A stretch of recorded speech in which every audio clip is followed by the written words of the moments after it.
You're going away. I don't want you to get sick, so I'm gotta keep my distance. Oh, look who's here.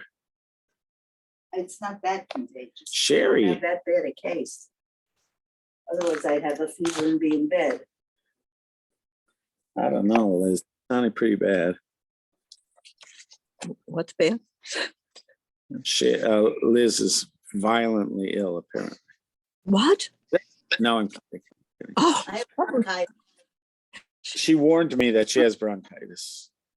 And then she started coughing all over the place. I don't know what to do. No, she's not. He's faking it. I'm not faking oh, it. I hope so. I hope so. Exaggerating. Let me put it that way. He's exaggerating. Oh, Is So that you're not Sherry, sick. by the way? Okay. It is Sherry, and I'm trying to put up my picture and I can't. I'm trying to put up the video and for some reason I'm not. Oh, there it is. Sorry. Okay. There I'm you here. are. You can see me. Hi. Hi. How are you? Good to see you. Excellent. You. Good to see you. Very good to see you. It's Very nice to see you. it's very I want nice that you came on, Cheryl, because he's leaving. This is our last class for about a month. What? Yeah. He's I'm he's going Oh, going I'm to- to glad I came. First, I'm going to Wisconsin Dells. Then I'm going to Israel. Yes. Oh, that's exciting. All of it. That's great. Have a wonderful, wonderful trip. Thank you. And I want you to know that I'm on my second year of the Washington Post.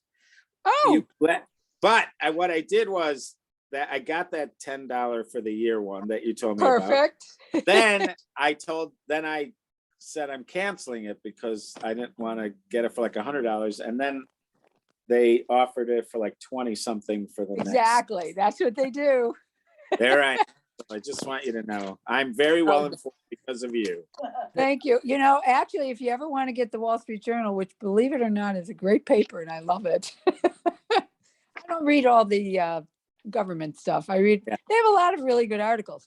But Yeah. anyway, the same thing happened because I had it and then they were going to charge me like a huge amount of money. And I said, okay, I'll cancel it. And they said, why? I said, it's too expensive. And then they said, okay, $40. But what was your first amount? What was the first amount you signed up for with the Wall Street It's Journal? $40. And it was it's all digital? It doesn't Well, come to your here's what they did for me, and I think they do it for other people also, especially maybe around this area. So it was $40, and then I was signing up the first year. They said, "Oh, would you like to get the Saturday, Sunday paper for free for a year?" I said, "Absolutely." That's Uh-huh. their best paper because it's got a lot of really fun articles about it, you know.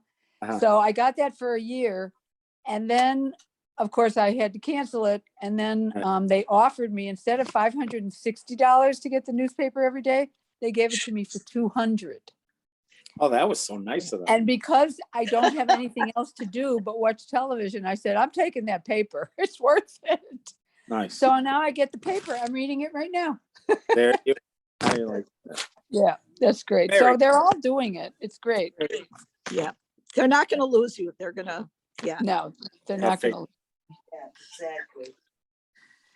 All right. So we are in Bechukotai. We are at the end of Vayikra. And we were talking about animals. Okay, let's do this. Right. Where were we here? We were at 29. Okay. Yes. So we were in chapter 27, This side. and we were talking about animals.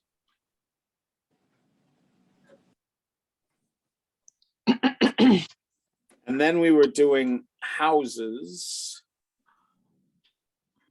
And it worked out, there was a way that a Kohen could become the ancestral owner of the property. We had that. We had all this stuff about hereditary property. And then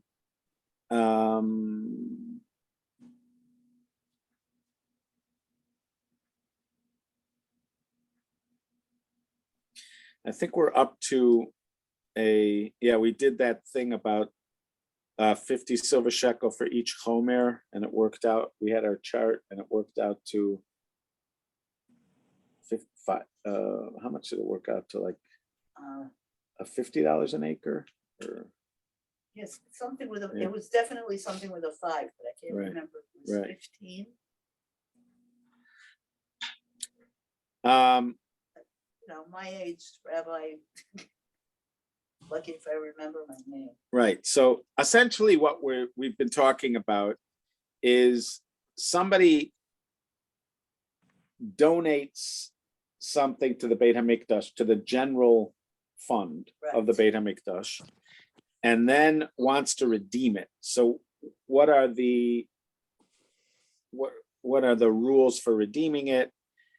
We talked about the 20% Right. really being 25%. Yep. What you pay plus the premium. What it was worth. Right. I think we yeah, we did We get that. through 9, I think. know we did all the way, we even did up to we're way past that question.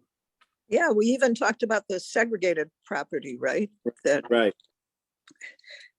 And- I think we're up to 26, verse 26, because we even talked about, I think we talked about the 20 Gera. asked it, but maybe not. Yeah, I think we're on 26. Right. Okay, so we're in chapter 27, verse 26. Does would somebody like to? Yeah, Hi, somebody other Estelle. than me, because I'll start the cough. Okay, we don't want Liz We coughing. don't want, yeah, exactly.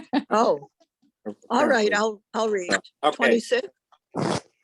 yeah, However, a firstborn that will become a firstling for Hashem among the stock, a man shall not consecrate it. But it is of oxen or of the flock, it is Hashem's. If among the unclean animals, he should redeem it according to the valuation. We read this, but that's okay. okay, We that's know fine.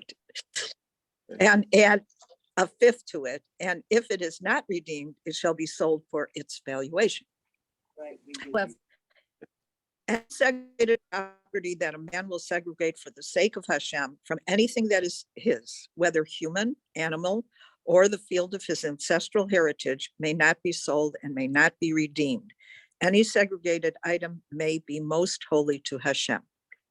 Must be holy to Hashem. Any condemned person who has been banned from mankind shall not be redeemed. He shall be put to death. I don't think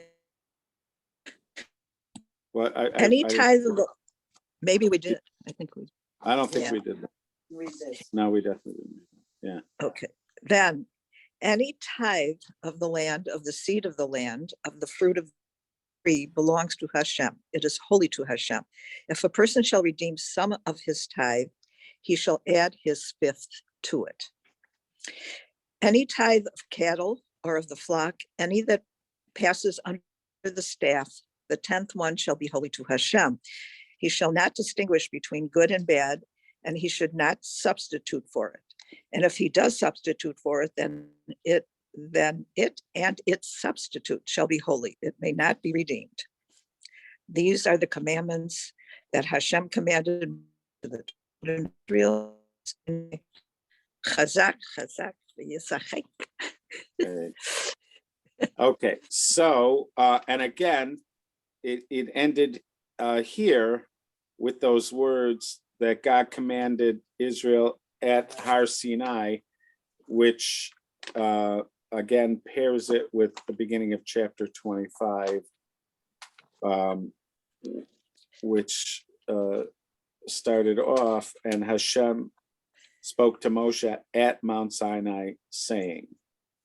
So we talked before about how there was we had the end of a discussion which brought in Behukosai, I think right up to 27, right? right before 27,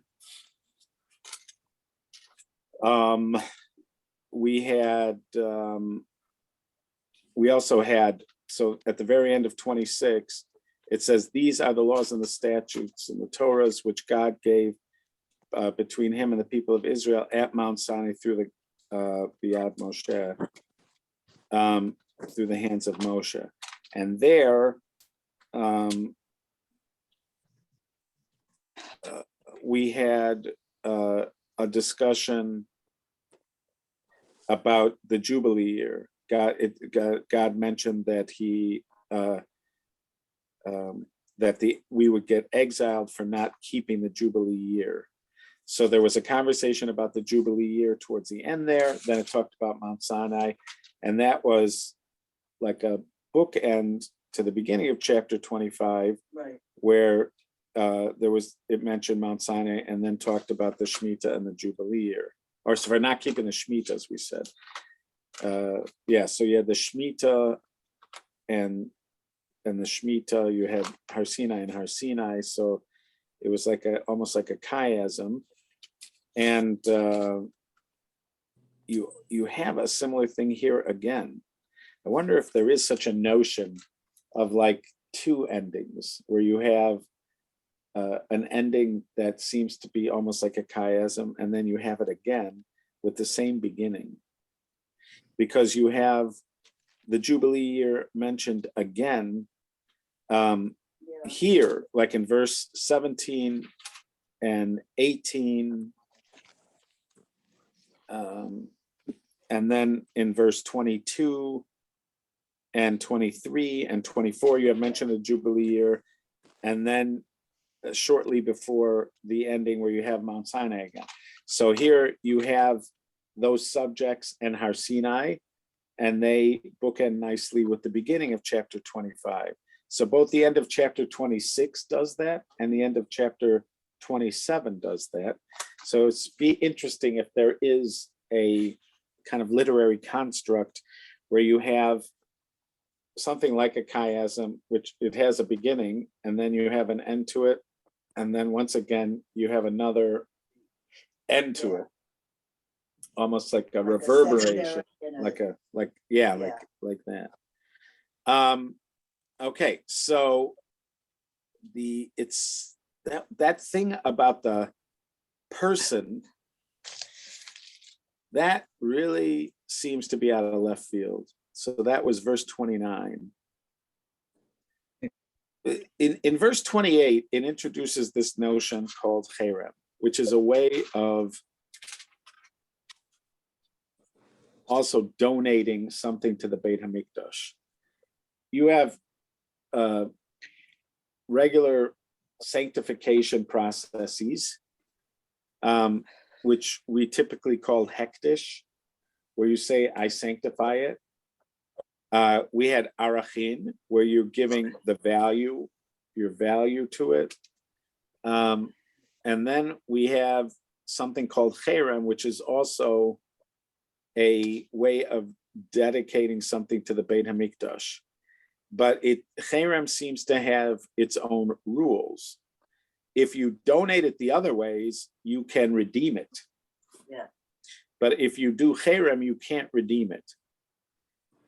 So if you use that language, it can't be redeemed, then it is irrevocably given to the Beit HaMikdash. And then in the middle of this thing, you might think you could redeem somebody who's been given the death penalty. Also, it's not obvious it's talking about a death penalty case. That is... But first he has to be banned. What if he's not banned from mankind? Right. So these are all interestingly commentaries. Ramban, Rav Saadia Gaon, Rashi. He doesn't cite Gemaras here or anything. He just cites commentaries. So here, interesting, the Ramban, this is Aryeh Kaplan in mine. Aryeh Kaplan in 2729. So he says, the actual way he translates it is, if a human being is declared taboo, So what does that mean, to be declared taboo? By a king or by the Sanhedrin. So if a king gives a death penalty or the Sanhedrin gives a death penalty. So those are two systems of law. There's the regular system of law, that's the Sanhedrin, that's the courts. And then there's the king. The king also has a kind of system of law. That's where you see in a few occasions in the narrative of Nevi'im. So most famously, you see it with Shlomo HaMelech, King Solomon, where people are lined up looking for judgment between them and another person. So the famous case of the two women who are fighting over a baby, that comes before him, and he says, we're going to cut the baby in half. So obviously he is not a judge in that case, bound by regular judicial procedures if he's suggesting we're going to cut the baby in half to see who's the right person. And so he's using a system of law that's available to the monarchy.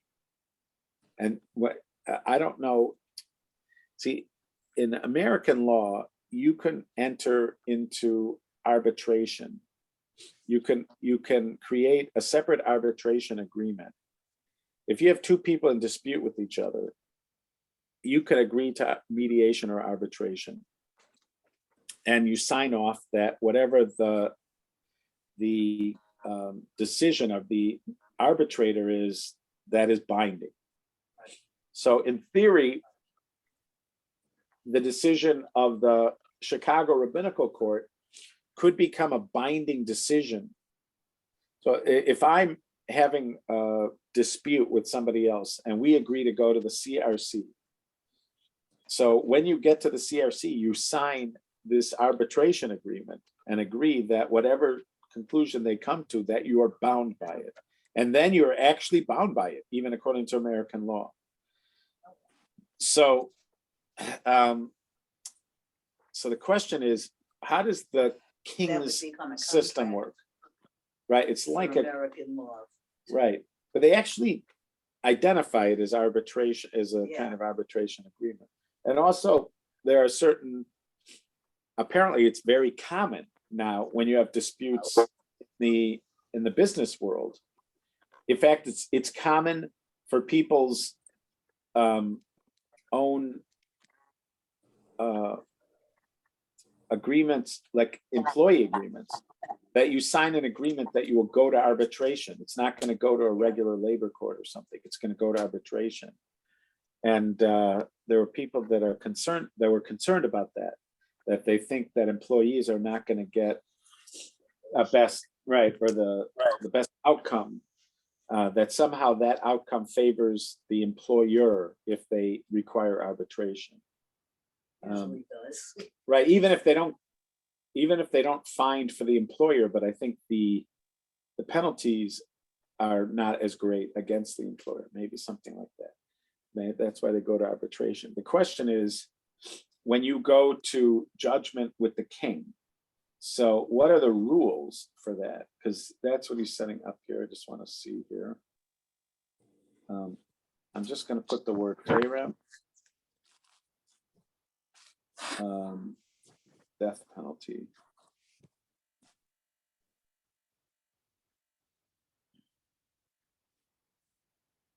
What does it say here?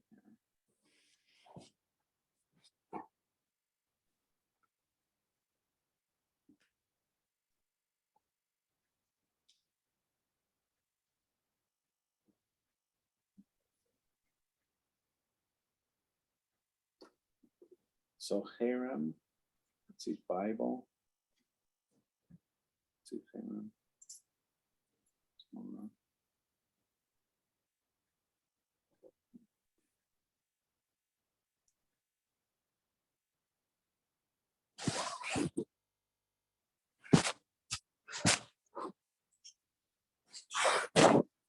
Once you say the word harem, all they want to talk about is, all right, let's see. I'm going to see death penalty. gonna do death penalty, king,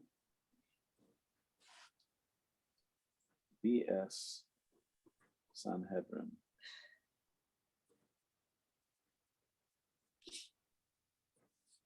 Judaism and the death penalty of two minds but one heart. Capital punishment of Judaism. The essential, the death of the death penalty, and its verdict.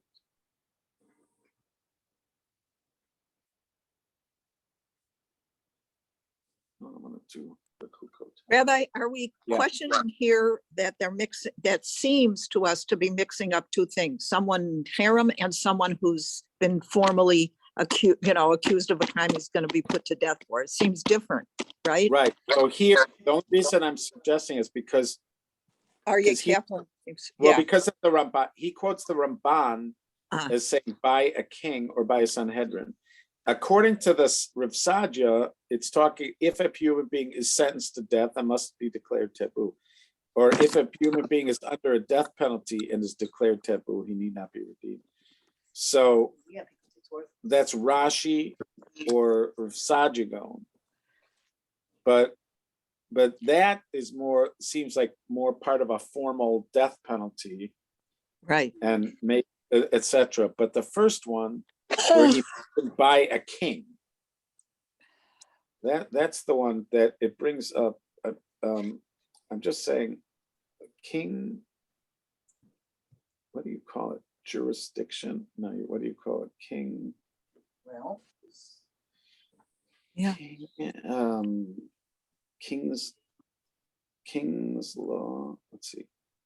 King's law. BS. good. Head. Yeah. Law.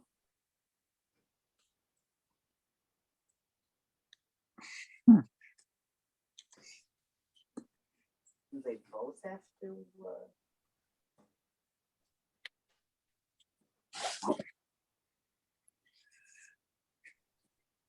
Judging a king, Jewish court system, Sanhedrin Judaism, secular law as the king's law. Uh, All right, Cambridge University Press. All right, I'm is the just one gonna I'm say- saying that they both have to condemn him to death?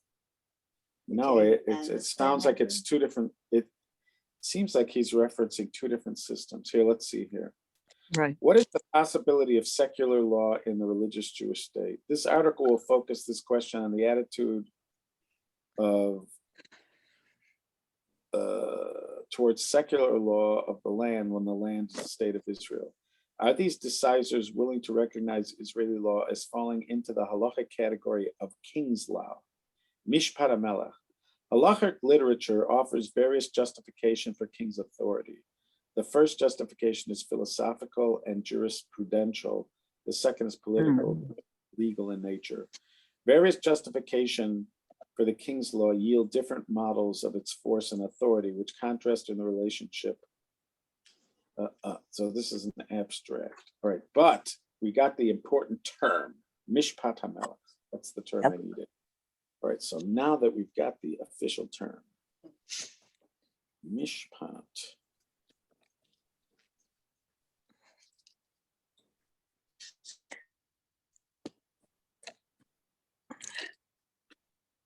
Why you Torah?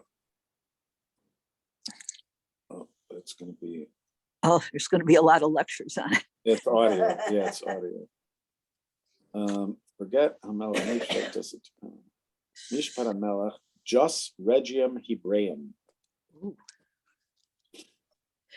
We're We're in Latin already. Mishpat Shlomo as the Haftorah for Parshat Mikes. Oh, All right, let's see. This is Jachter, really Jachter. He's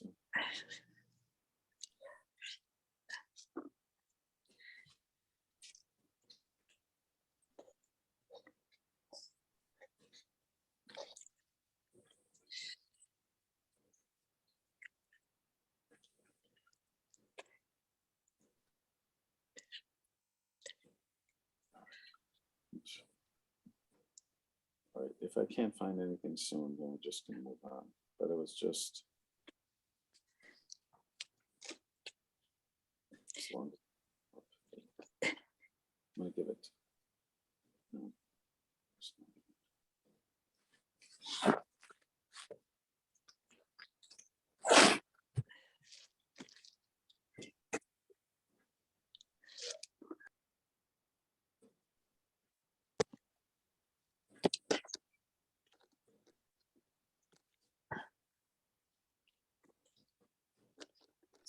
This one is-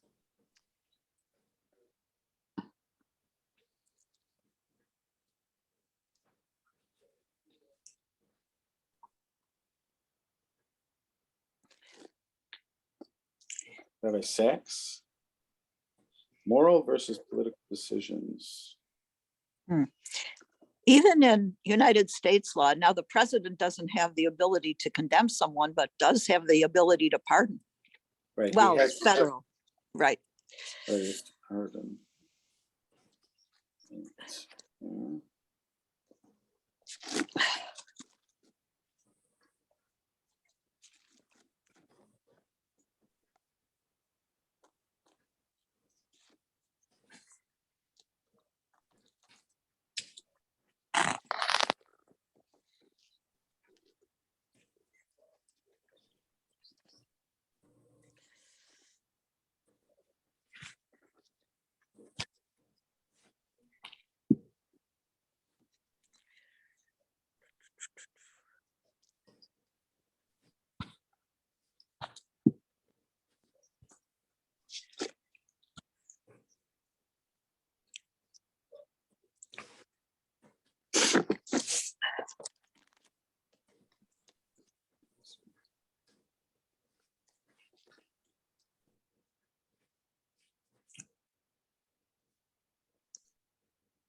Aryeh Leibowitz does talk about this subject.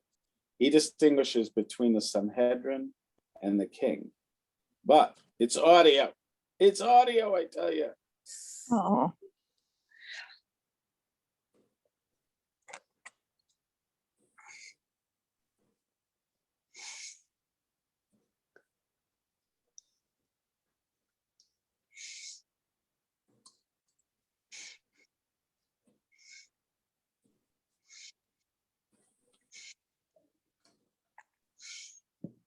Oh, there's an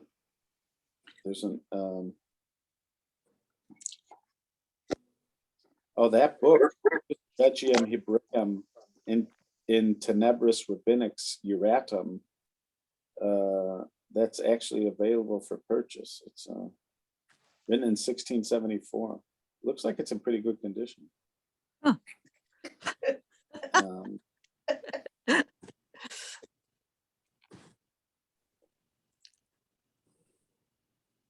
all right, that's it. All right, but there is such a thing.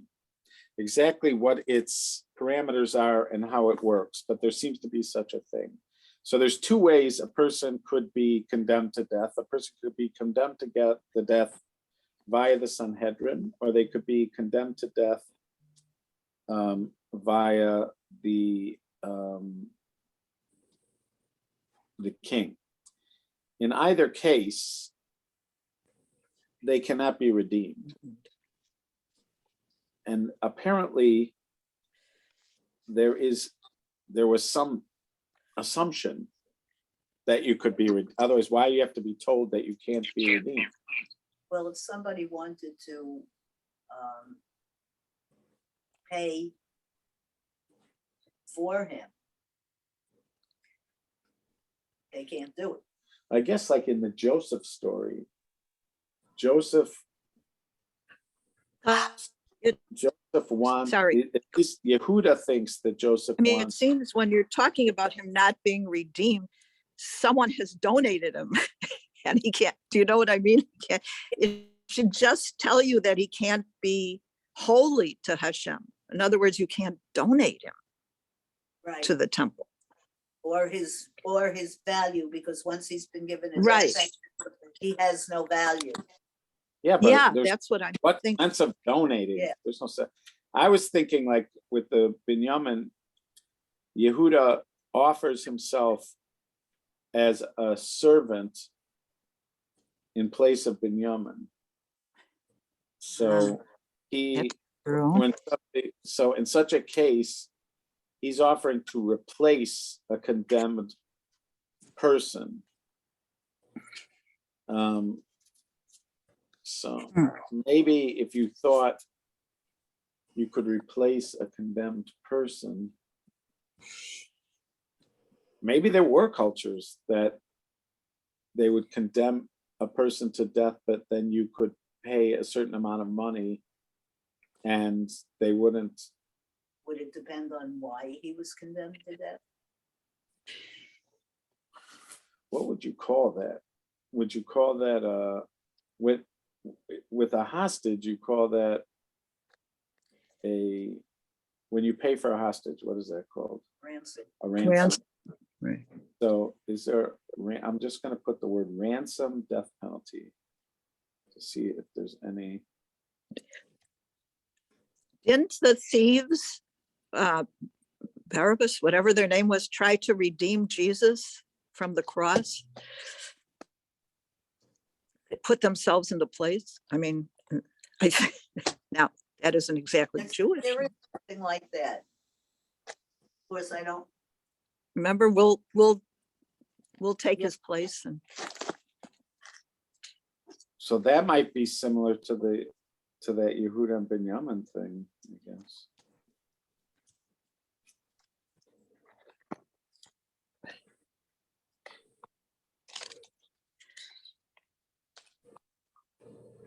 Ransom. What do you call somebody a condemned? Ransom. Condemned.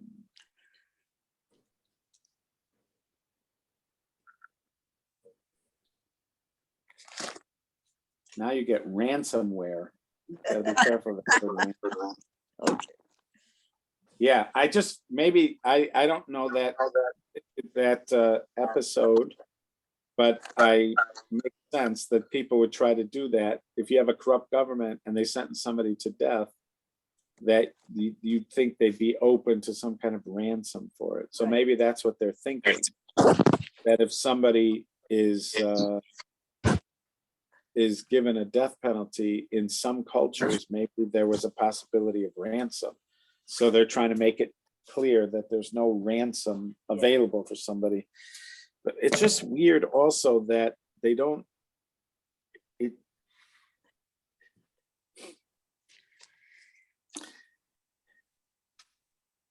usually this word cherem, this is also part of the difficulty with dealing with this word, the taboo. I have it translated as taboo. What do you have? Cherem. Banned. Banned? Yeah, that would be the same as Liz. We have the Yeah. same. You have banned, and he has taboo. But in either case, it's a word that is clearly seems negative, but it's a way of donating to the Beit HaMikdash. In fact, like the tractate that we're doing in Daf Yomi, it begins by talking about different ways. It talks about oaths and vows, and it talks about cherems.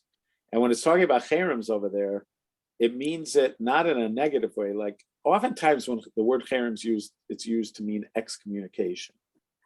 That would make So you're sense. separating something away, you're separating something out. But here also, it sounds like it's a way of donating to the Beit HaMikdash. That's why it's in this category. Right. Because it's a way of donating to the Beit HaMikdash. So it's not negative, it's positive. It's just that the way you do it is you separate it from other things, or you say that this cannot be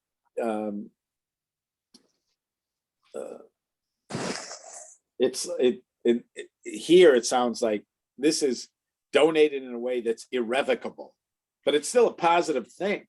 You're donating to the Beit HaMikdash. Right. So that's part of the problem, is you're using a term that typically is used for a negative but you're using it for a positive. And then you slip something in that really is negative.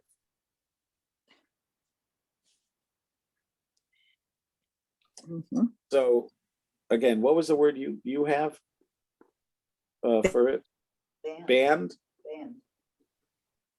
Even banned, it's a hard word to associate with doing something, to giving a gift, right? Yeah. That word it's a hard word. It's like you're banning it from use for everybody else. So there, and it can only be used for the Beit HaMikdash. So the end result is a positive. It's a nice thing. You've done something good. In the first case. Yes. Yes. So I'm giving something to Beit HaMikdash, but the language I use is to ban. I'm banning it. But ultimately, it's a good thing. But since I'm using it with a negative language, do we have another circumstance like this? Gotta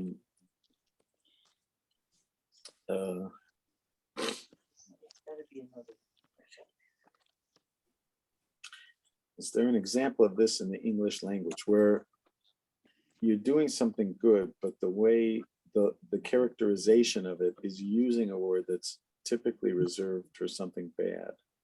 Mhm. Sure, there's a- Well, I mean, we use in modern colloquial language, you could say he killed it, Yeah, which means he did good, or Right. he, right. Yeah. So this is something like that. You're using Yeah, a term. comics usually do that to their audience. Comics usually do that. They kill their audience. Yeah. How did you do? I killed. I killed them. Right. So But that's not, this is not maybe exactly. this is no, but I guess this, a simple question, is a condemned person, a person who's condemned and should be put to death, automatically in cherem? It doesn't seem like it. I know, that's why I'm confused, So is that a separate thing? He's been condemned and he's in cherem? I mean, Right. So the Rashi explanation, which I would assume you guys must have it in your explanation. Rashi is that he has both a death penalty and he is in cherem. right. So Not because he has the death penalty. He's just right. But according to hey, wait, what do you have? Lois, if you're in the same book as I am. no, but I have the Tanakh. It doesn't have any explanations. It has Okay. the same translation. Go ahead. Here, yes, here it says for the lines before it, the word harem is customarily used to denote destruction or something banned from human enjoyment. In the context of this passage, it refers to a person's expressed resolution to consecrate an object and thus make it forbidden for personal use. Right. So what they're saying is, how are you using a language that is typically reserved to mean like excommunicated or banned? How are you using it for a good thing? Right. Which The is other giving ones, it to the there are Beit two HaMikdash. kinds. One that is the temple treasury, and the other is a gift for the Kohanim and becomes their private property. Right. That's called cherem kohanim. The Right. cherem of the Oh. Kohanim. Oh. Right. But again, so the first part is just trying to explain the use of this regularly negative word for Yeah. something that's positive. Right. So they're saying focus isn't so much on giving it to the Beit HaMikdash, but the forbidding of your own personal use. You're emphasizing that it's forbidden for me to use it. It is being given to the Beit HaMikdash, but you're emphasizing for some reason that it can't be used for anything else. So maybe this is something that the reason you're donating it is because you don't want it to be used for something else. Like maybe like somebody who donates a property, he wants the property to be designated a national park. He has lots of land somewhere. He wants to be donated. He wants it to be a national park. Why? Because he doesn't want it to be used for coal mining or something. So he Or- bought up the or a property. high rise. Right, so his real motivation is to make sure that this property never is mined. Right. So his way of making sure that happens is he designates it as a national park. I don't think he can, whatever, he gets it designated. But so if you're trying to probe the depths of his motivation, it was really to prevent it from being turned into a mine. So maybe this would be something like that.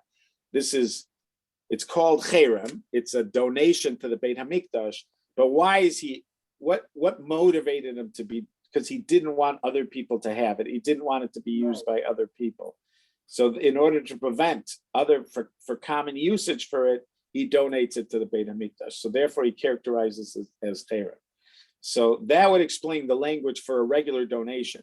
But then in this conversation, they slip in the case of a man, which has nothing to do with this, because he is not being donated to the Beit HaMikdash as a gift.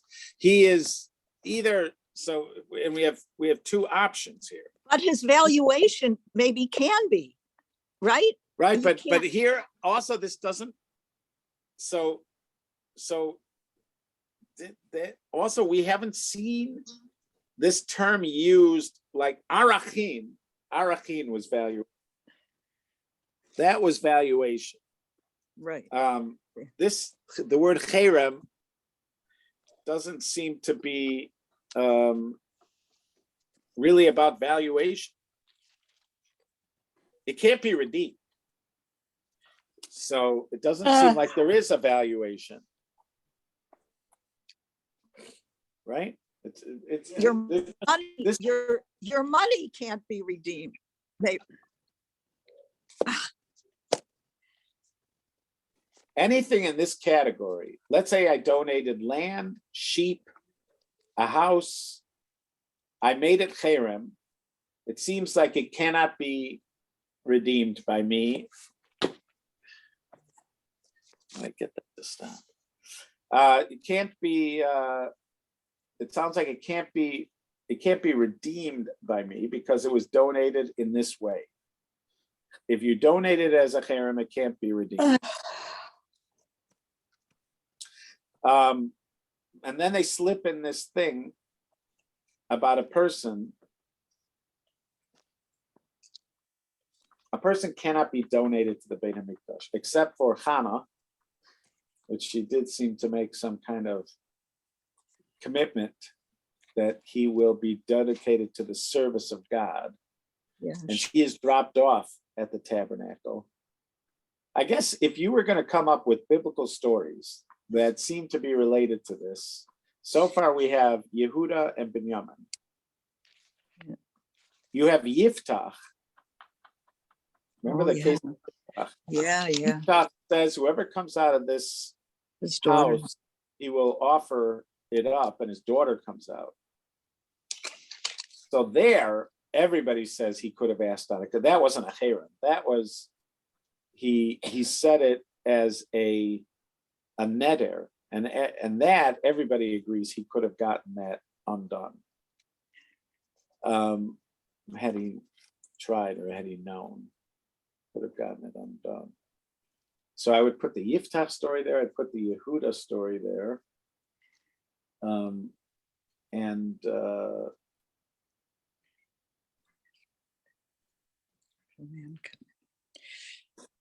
Yeah, is this helping us at all?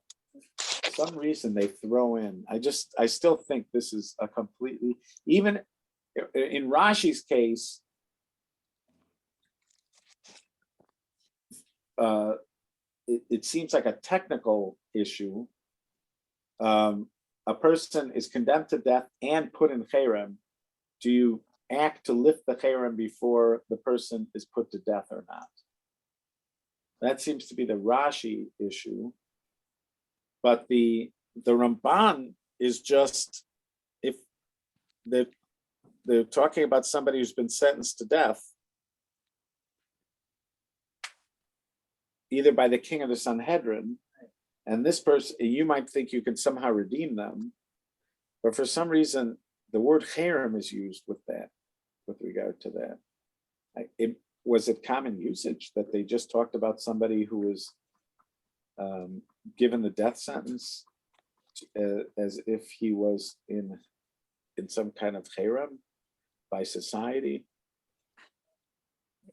That's the question. I don't know. It's weird. And it's also, you wouldn't even know that's what it's talking about if it weren't for the commentaries. So before that, okay, any segregated property that a man will segregate for the sake of Hashem, he can't redeem it because it's holy already, right? Is that what it's saying? Well, we've had holy that you can redeem. It's just, this is a type of holy that can't be redeemed. It can't be redeemed. So We've now had it's holy saying that can, but this one can't. can't be. So now it seems as if this person can't be redeemed because he's holy to Hashem. But then why does he have to be put to death? Well, because he murdered someone. Oh yeah, so I think, let's say somebody, if they hadn't gotten to the put them to death part, you could say this person it was like Hannah with Shmuel. She dedicated him to the service of God. So if somebody was dedicated to the service of God, or like Yiftach or Shmuel, like Yiftach's daughter or Shmuel. So in those cases, there's no way to redeem them. They have to, but then the question would be, why do you put them to death? So then you're saying to yourself, it can't be that. You can't be talking about that scenario No. where somebody just was dedicated to the Beit HaMikdash, because why are you putting them to death? I think you have to separate, take the phrases, any condemned person, leave out the rest, shall be put to death. And then, the sub thing is, who has been banned from mankind shall not be redeemed. It's a different, you see what I mean? So how are you reading that? I'm reading it like any condemned person, well, condemned in the way that a death penalty would apply, any condemned person shall be put to death. Apart from that is a person who's been banned from mankind shall not be redeemed. Yeah, he put to an island somewhere and never come back. Well, no, he's the banned. He's in problem is, Pharaoh. He's in no, Pharaoh. but yeah. So in the Hebrew though, it says Kol cherem asher yechra mina adam lo yipadeh. So any human who is made into cherem cannot be redeemed. Now it's only two more words. Mot yumat. Oh, So how would you'd have to say, you're saying that's a completely, it's missing, it would be like it's missing some words. But because it only says mot yumat. which is shall be put to death.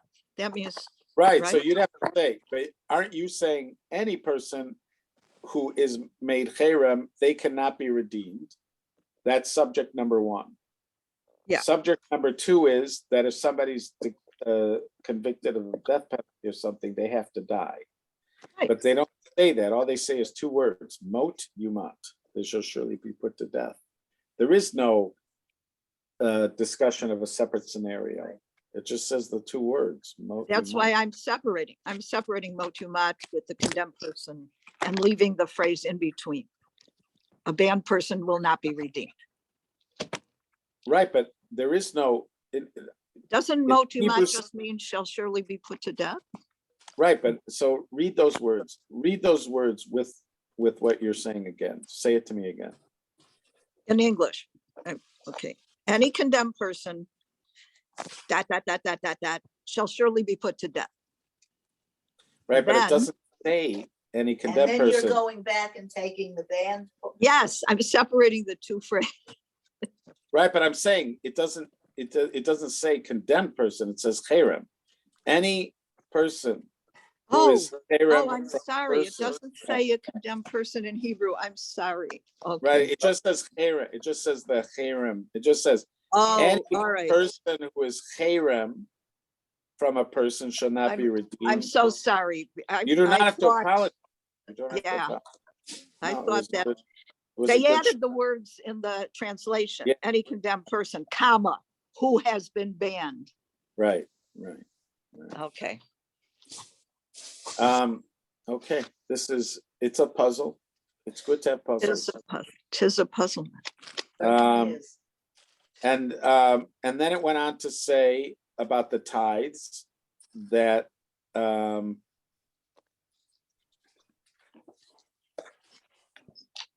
that if you use tithes, I guess you have to add inappropriately, you have to add a fifth.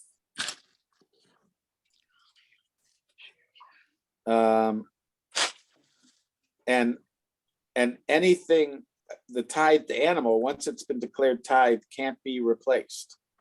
That animal has to be given. So I guess, so there's essentially, there are gifts that can be made to the Beit HaMikdash that can be redeemed, and there are gifts that can be made to the Beit HaMikdash that cannot be redeemed. And this is that list. This is the list of different types of gifts to the Beit HaMikdash. Some can be redeemed, some can't. If you use some of them, if you do redeem them, you might have to add a fifth when you do it. But there's some things that cannot be redeemed. And if you try to redeem them, then the thing that you redeemed it with and the thing itself become holy. We've had 2 examples of that. Okay, so so the way, if we look back at this book of Vayikra in review, so we began with the sacrifices, with the korbanot, and talked about the different types and some of the recipes and some of the rules for bringing them. And then we talked about eventually installing the priests. And then we talked about the inauguration of the altar of the tabernacle, the death of Aaron's sons. So we had a bit of narrative. We had law about the sacrifices. We had a big bit of narrative. We had the laws of some of the kashrut laws, which animals are kosher, which ones are not. We had the rules for ritual purity and impurity and offerings. Not only the etiquette and how to deal with purity and impurity, but some of the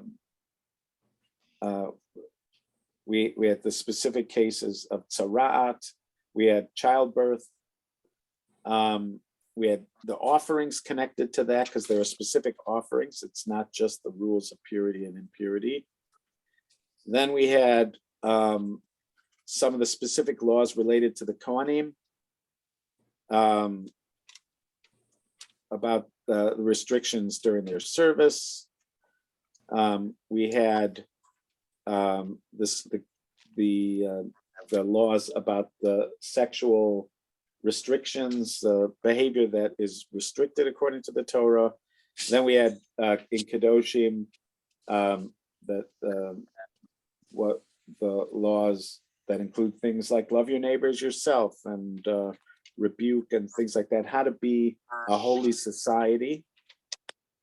And then we had back to laws about the Kohanim that are specific to the Kohanim, blemishes that matter, who they can become impure for, who they cannot become impure for. And then we had the laws of the holidays.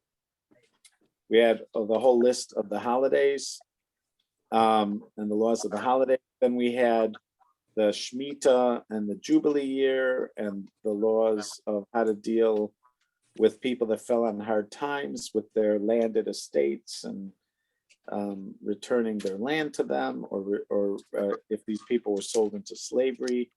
Then we had discussion of what we call a kind of utopian the vision of a utopian life in Israel, what happens when you listen to God's laws, what happens that you don't. We had one of the rebukes here, one of the famous rebukes. And then we had at the end this discussion of donations to the Mishkan and the Beit HaMikdash.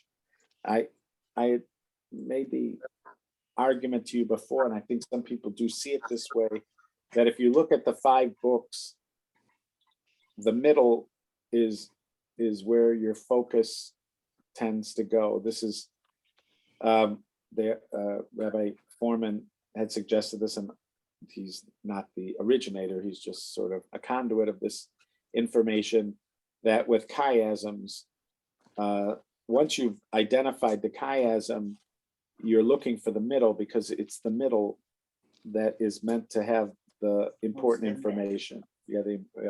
So you could say something like that with the Torah. There are some people who see the Torah as a kind of candelabra with Bereshit Shemot on one side, Vayikra in the middle, and then Bamidbar and Devarim on the other side.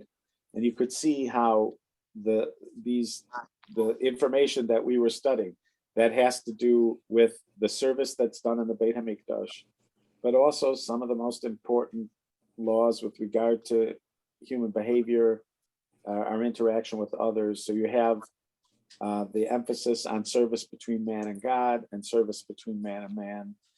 So you could see how some people would consider the discussion that happens in Vayikra as being really essential and at the kind of root of Jewish life.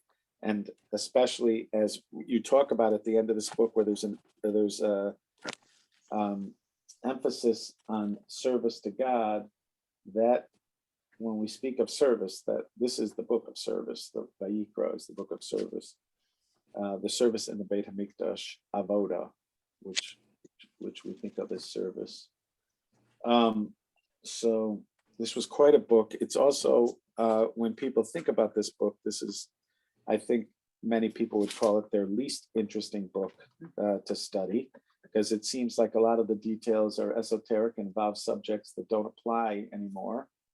But as we've seen, there are, You can make it apply. right, the roots of these subjects do apply, and they're very deep.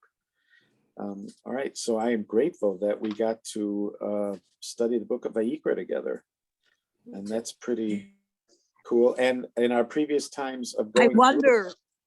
Yeah. Yeah.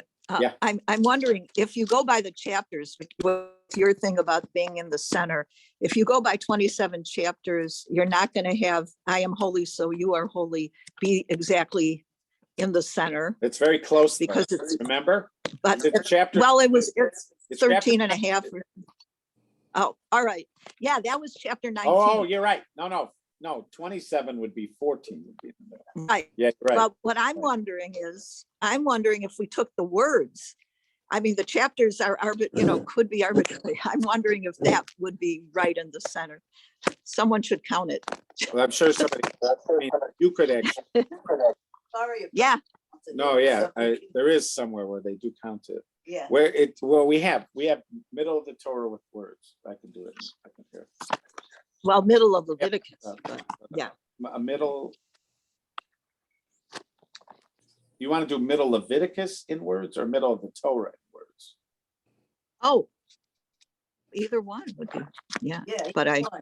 Middle of Torah in words. No, we looked at the middle of Leviticus and we saw that it was just off. We did do that. I think. oh, with Yeah. word? We did do it. We With not, word. not- we did it with something with sentences. Not with chapters, not with, No, we No, did not with with sentences, chapters. I think. Wait, middle. oh, of- maybe, They said that the letter Gachon was the. Yeah, Parshat Shmini. Let's see. well, that's So it is in Leviticus, but it's in the Torah portion of Shmini. not, And let's see. To find the Torah's center, these ancient scribes had to remain completely oblivious to the cognitive meaning of the text and to regard the letters, words, and verses as arithmetical series. We do not know who these individuals were, but who said it. What is the middle? So it's in the section that talks about the kosher species. Okay. Oh, They yeah, refer I to the remember the discussion. counted Right. the letters in the Torah and found that the letter vav in the word gachon, whatever crawls on the ground, is the exact midpoint of the Torah. Terrific.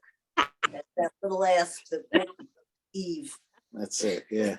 Yeah. All right. We crawl So- on the ground. Thank you, Rebbe. All right. So we're gonna reconnect Hopefully by Zoom. February 23rd. No Zoom. That is a long time. Oh no, Is- wait, no, we agreed we're not. No, we agreed we're doing a Zoom We're class from gonna Israel. try, yes. Oh yeah. Oh, wow. We're That's gonna meet. cool. Yeah, so I'll Sherry, you're gonna be, you'll find out about that too. All right, Yeah, so thank you. we're gonna, yeah, so I forgot. Yeah, we Right. said we'd do that. So And And gonna we're make gonna it- do it that'll at be in 9 a couple o'clock weeks. our time. It's 9 not o'clock next our week. time. 2 Right. weeks from today. It might be 2 weeks from today. That's You right. will send an email. We're aiming for 2 weeks from today. We'll see Yes. what happens. All right. Thank you. Okay. Thank you, All right. Rabbi. All right. Always a pleasure. Good. right. You, you will be in Bamidbar, and so will you. Yes, that's right. No, I won't be, hopefully not in the midbar. I'll be in the, Well, so I'll be- No. Yeah. All right. Bye all. You are. Hi, Okay. everybody. Bye-bye. Shabbos Yom. I can't get myself out of here. Okay.